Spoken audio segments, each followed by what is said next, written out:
সরকারের ঋণের বোঝা বাড়ছে, তাই রাজস্ব আদায় বাড়াতে সবার আগে জাতীয় রাজস্ব বোর্ড ও ব্যাংক খাতে সংস্কার করা হবে। একই সাথে সাধারণ মানুষের উপর ভ্যাটের চাপ কমিয়ে আয়ের ভিত্তিতে আয়কর আদায়ে উদ্যোগ নেওয়ার কথাও জানান অর্থ ও বাণিজ্য উপদেষ্টা ডক্টর সালেউদ্দিন আহমেদ।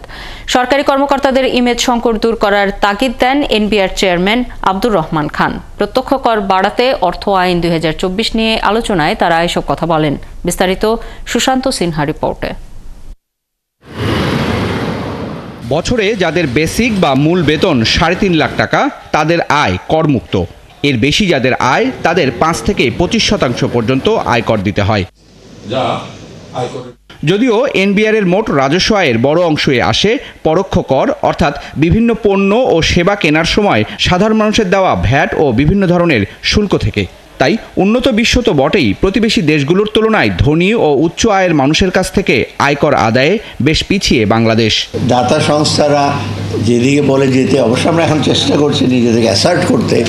ডান দিকে যেতে বলে আমার যাওয়ার কথা বাদিকে, বা বাদিকে যেতে বলে আমার যাওয়ার কথা ডান দিকে, সেটা অনেকাংশে সম্ভব হয় না। সেজন্য আমরা চাই না তাদের উপরে ডিপেন্ডেন্ট হতে। আরেকটা জিনিস, আমাদের অর্থের একটা সবচেয়ে বড় অপচয় হয়, যেটা আমি দেখতে পেলাম, যে আমাদের যে প্রকল্পগুলি নেওয়া হয়, এটা কিন্তু অনেক সময় not based on felt needs. আমাদের যেটা দরকার সেটার বিষয়ে কিন্তু প্রকল্প আসে। সরকারের ঋণের বোঝা কমাতে রাজস্ব আহরণ পদ্ধতি সংস্কারের কথাও জানান অর্থ ও বাণিজ্য উপদেষ্টা। আমাকে বলে, স্যার আপনার ক্ষেত্রে একটু দেখা যাচ্ছে আর্থিক খাত, ব্যাংকিং খাত আর এডুকেশন খাতে কিছু হচ্ছে, অন্যগুলো খাতগুলো কিন্তু আমরা ঠিক বুঝতে পারছি না।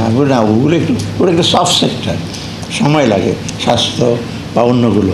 আর্থিক এটা ধরা যায়, রেজাল্টও পাওয়া যায়, তাই না?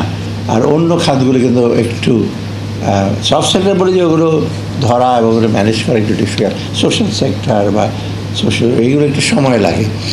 তবে যে আগে স্টার্টিং আমাদের মোটামুটি করেছি, এবং ভবিষ্যতে যেন আমরা দ্রুত আমাদের অবশ্যই লক্ষ্য যেটা অর্জন করতে হবে, সেটা আপনাদের সবার জন্য আমার সবার সহযোগিতা দরকার।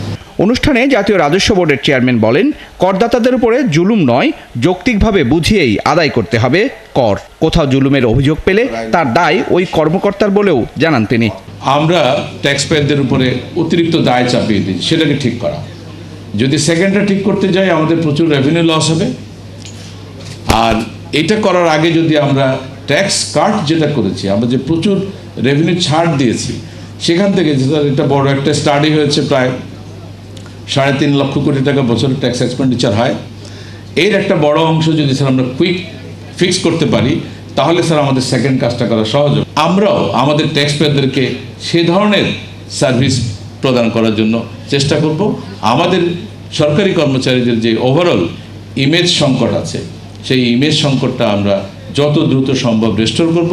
অর্থ আইন 2024-এর মাধ্যমে প্রত্যক্ষ কর আদায় বাড়াতে অর্থ আইন 2024-এর বেশ কিছু পরিবর্তন ও পর্যালোচনা তুলে ধরা হয় সভায়। অর্থ আইন 2024-এ বিভিন্ন। সুশান্ত সিনহা, 71, ঢাকা।